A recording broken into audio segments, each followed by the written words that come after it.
Hi friends, మరొక interesting న్యూస్తో మీ ముందుకు రావడం జరిగింది. ఎయిత్ పే కమిషన్ గురించి మన ఛానల్లో మరి అప్డేటెడ్ ఇన్ఫర్మేషన్ మాత్రమే ఇవ్వడం జరిగింది.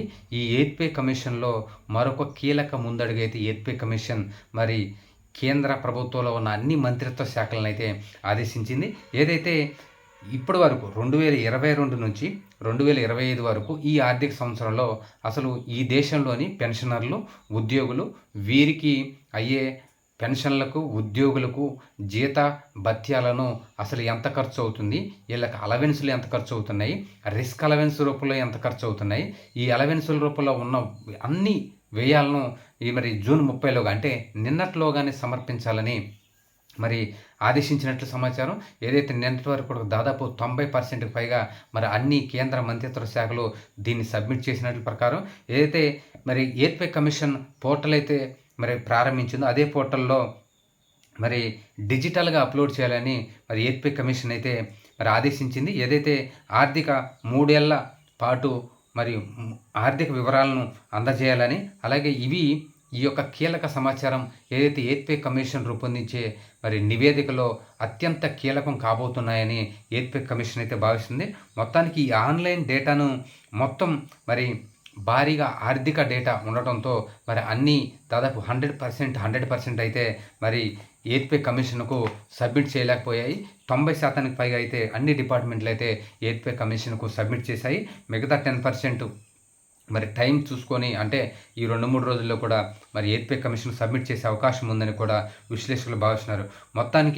మొత్తం ఆన్లైన్లోనే అలాగే ఎక్సెల్ షీట్లు అలాగే డాక్యుమెంట్ ద్వారా ఇవి డేటాబేస్ ద్వారా మరి సబ్మిట్ చేయొద్దని, అలాగే ఇది ఒక డిజిటల్ డేటాబేస్ రూపొందించేందుకు వీటిని ఆన్లైన్ పోర్టల్ ద్వారా మాత్రమే సబ్మిట్ చేయమని మరి ఎయిత్ పే కమిషన్ అయితే ప్రకటించింది. ఏదైతే పే లెవెల్ 1 నుంచి పే లెవెల్ 18 వరకు ఈ దీంట్లో ఉన్న ఉద్యోగుల మొత్తానికి మరి బేసిక్ పేతో పాటు వీరికి వచ్చిన అలవెన్సులతో మొత్తం కలిపి ఇక్కడ విడివిడిగా వారికి కావాల్సిన మరి ఖర్చులు అన్నిటితో సహా మాకు సిఫార్సు చేయాలని, వాటికి ఖచ్చితంగా 100% మరి వాటికి విడివిడిగా మాకు సబ్మిట్ చేయాలని అయితే ప్రకటించింది. మొత్తానికి ఎయిత్ పే కమిషన్ ఈ యొక్క గణాంకాలు ఎందుకు అసలు మరి ఎయిత్ పే కమిషన్ కోరుతుంది, ప్రతి కేంద్ర మంత్రిత్వ శాఖ నుంచి ప్రతి డిపార్ట్మెంట్ని ఎందుకు కోరుతుందంటే ఏదైతే మన ఎయిత్ పే కమిషన్ మరి దాదాపు 2025 నవంబర్ 1వ తారీఖు నుంచి పనిచేస్తుందో రంజనా ప్రకాష్ గారి దేశ ఆధ్వర్యంలో మరి చాలా స్పీడప్ చేసినట్టు సమాచారం. ఎందుకంటే ఇప్పుడు కేవలం మరి 10 నెలలు మాత్రమే మరి పే కమిషన్కి అయితే ఉంది. యాక్చువల్లీ 18 నెలలు అయితే ఇచ్చారు. ఇప్పటికి దాదాపు 9 నెలలు అయితే అయిపోయింది. 10 నెలలు దగ్గర అయితే మరి అయిపోయింది. మరి ఇప్పుడు ఇంకొక మరి 10 నెలలు మాత్రమే మరి ఇంకా ఉంది. ఈ 10 నెలల్లో మరి తదుపరి దశకు వెళ్ళాలంటే ఖచ్చితంగా ఈ ఆదాయ వ్యయాలను మరి ఎయిత్ పే కమిషన్ క్రోడీకరించి కేంద్ర ప్రభుత్వానికైతే ఒక నివేదిక రూపంలో సమర్పించాల్సి ఉంటుందని ఈ విశ్లేషకులు భావిస్తున్నారు.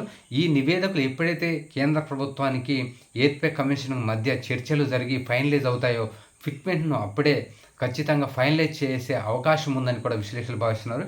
ఏదైతే ఒక ఆర్బీఐ ఆర్థిక సలహాదారు మాటల్లో ఖచ్చితంగా ఫిట్మెంట్ అనేది భారతదేశ ద్రవ్యోల్బణానికి అనుగుణంగానే ఉంటుందని ఆయన అభిప్రాయం ప్రకారం ఖచ్చితంగా ఇక్కడ ఫిట్మెంట్ అనేది 2.57 నుంచి 2.83 మధ్యలోనే ఉండే అవకాశం ఉందని కూడా ఆయన అభిప్రాయం చెప్పారు. ఎందుకంటే ఆయన ఒక సీనియర్ మరి ఆర్బీఐ సలహాదారు కాబట్టి ఆయన మాటలో నిజమయ్యే అవకాశం ఉందని, మొత్తానికి 2.83 కంటే ఎక్కువ ఇస్తే భారతదేశం మీద భారీగా భారం పడే అవకాశం ఉందని కూడా మరి ఆయన అయితే భావిస్తున్నారు. మరి రాబోయే రోజుల్లో ఎయిత్ పే కమిషన్ ఏ సిఫార్సు మరి కేంద్ర ప్రభుత్వం చేస్తుంది, ఎటువంటి నిర్ణయం తీసుకుంటాయి కేంద్ర మరి ప్రభుత్వం, అలాగే ఎయిత్ పే కమిషన్ చర్చలు చేసిన తర్వాత రాబోయే రోజుల్లో చూడాల్సిన అవసరం ఉంది. ఖచ్చితంగా లైక్ చేయండి, షేర్ చేయండి, సబ్స్క్రైబ్ చేయండి.